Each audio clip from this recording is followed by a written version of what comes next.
Hi friends, MG ইলেকট্রনিক্সে আপনাকে স্বাগত। আজকে একটা ঢোল অ্যাম্পলিফায়ার রিপেয়ারিং হওয়ার জন্য আমার কাছে এসছে। তো এইটা হচ্ছে এই যে কোম্পানিটা হচ্ছে ওয়ালটেক কোম্পানি। তো এদিকের ফাংশনটা এরকম আছে, দেখছেন তো, যেটা একটু দেখিয়ে দিই। এদিকে দেখুন, এটা আছে 12 ভোল্ট সাপ্লাই গ্রাউন্ড আর 12 ভোল্ট আর এম। এগুলো সাধারণত আপনারা জানেন। তো ঠিক আছে, তো বেশি আর কিছু বলছি না। এখন যেটা সমস্যা সেটার কথা আমি বলি। কাস্টমার দিয়ে যাওয়ার সময় আমাকে যেটা বলে গেল যে এই যে পিনগুলো আছে, ইনপুট আউটপুট এইসব যে এগুলো আছে, বলছে এগুলোতে নাকি জ্যাক নাড়ানাড়ি করলে বা ভালো করে ঢুকালে কোনো কোনো সময় চলে, আবার কোনো কোনো সময় চলে না, জার্কিং হলে অনেক সময় বন্ধ হয়ে যায়। এটাই নাকি এর সমস্যা। তো এই জ্যাকগুলোর প্রবলেম হলেও হতে পারে, অথবা ভিতরে আরও কোনো সমস্যা হলেও হতে পারে। তো কী সমস্যা হয়েছে সেটা আমি খুলে ফেলি আগে, খোলার পরে তারপরে দেখব কি প্রবলেমটা হয়েছে। চলুন আমি এটা খুলি আগে, তারপরে দেখাচ্ছি।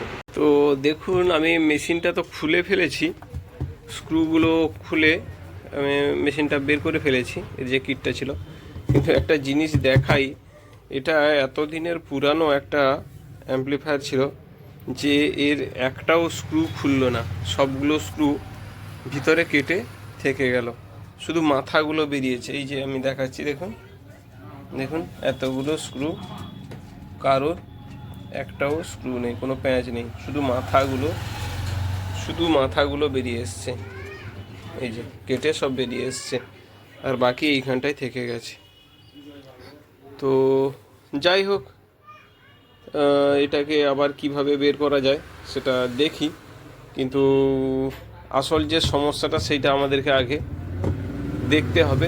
কাস্টমার যেটা বলেছে, এর কী প্রবলেম আছে সেটা আমরা একটু খুলে রিপেয়ারিং করার চেষ্টা করি। তো আগে আমি সাপ্লাই দিব, তারপরে দেখব কি হয়েছে না হয়েছে।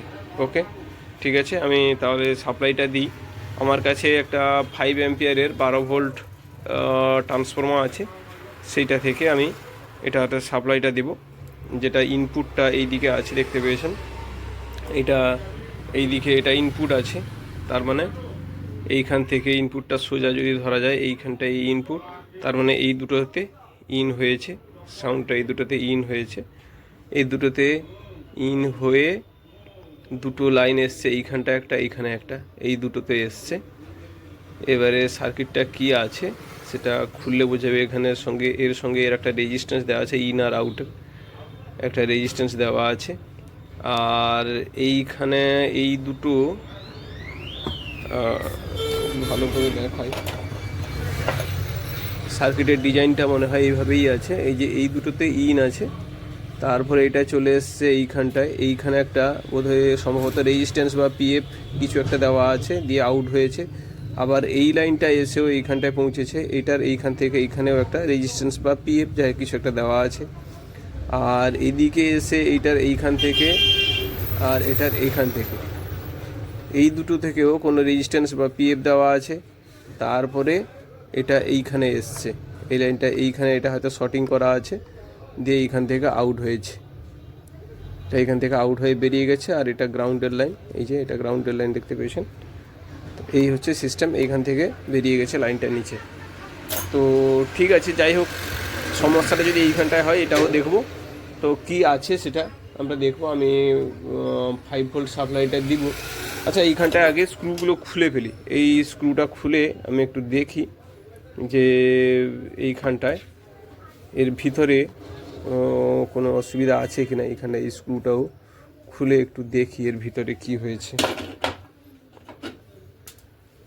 এটা এইখানটায় আছে, এটা ধরে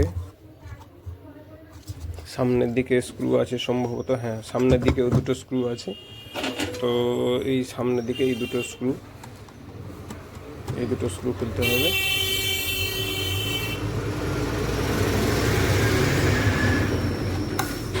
এটা একটা আর এটা একটা।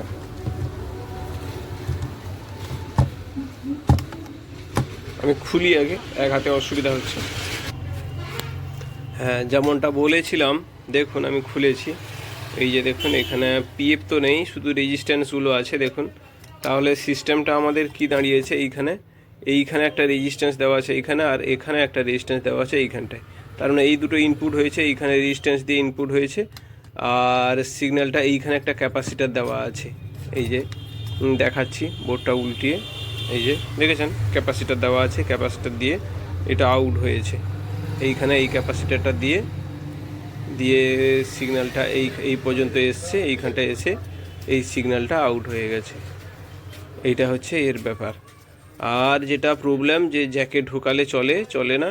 এই যে সিস্টেমটা দেখুন এইখানটায়, এই যে ওপেন হয়ে গেছে, দেখেছেন দুটো পিন ওপেন হয়ে গেছে ইনপুটের। এটা ইনপুট তাহলে ছিল, এই যে দেখেছেন পুরো আউট হয়ে গেছে, এটা ওপেন হয়ে গেছে। এটা লাগিয়ে দিলেই তাহলে আমাদের এই সমস্যাটার সমাধান হয়ে যাবে। তো ঠিক আছে, চলুন তাহলে আমি এটা লাগিয়ে দিই। এইটা আমি চালিয়েছি। এটা হচ্ছে আমার সেই 12 ভোল্টের যেটা এলিমিটারটা, এটা দিয়ে চালিয়েছি, দেখছেন। তো সাপ্লাইটা দেখুন, আমি সাপ্লাইটাও দেখিয়ে দিচ্ছি, সাপ্লাই কত এসছে 12 ভোল্টের। আমি সাপ্লাইটা দেখিয়ে দিচ্ছি, এই গ্রাউন্ড আর এখানে পজিটিভ। এখানে দেখছেন 15 ভোল্ট মতো এসছে। তো এটা যখন চালু করা হয় তখন অলরেডি এটা বসে যায় সাপ্লাইটা। তো এবারে আমি দেখাবো অন করে, দেখেছেন এইরকম এসছে সাপ্লাইটা। তো ঠিক আছে, আর এটা আওয়াজটাও বেরোচ্ছে, আপনারা শুনতে পাচ্ছেন মোটামুটি। তো আজকে তাহলে এই পর্যন্ত, শুনতে পাচ্ছেন আওয়াজটা। তো আজকে তাহলে এই পর্যন্ত, ফিরছি নতুন কোনো ভিডিও নিয়ে। ততক্ষণ পর্যন্ত সবাই ভালো থাকবেন, সুস্থ থাকবেন, বাই।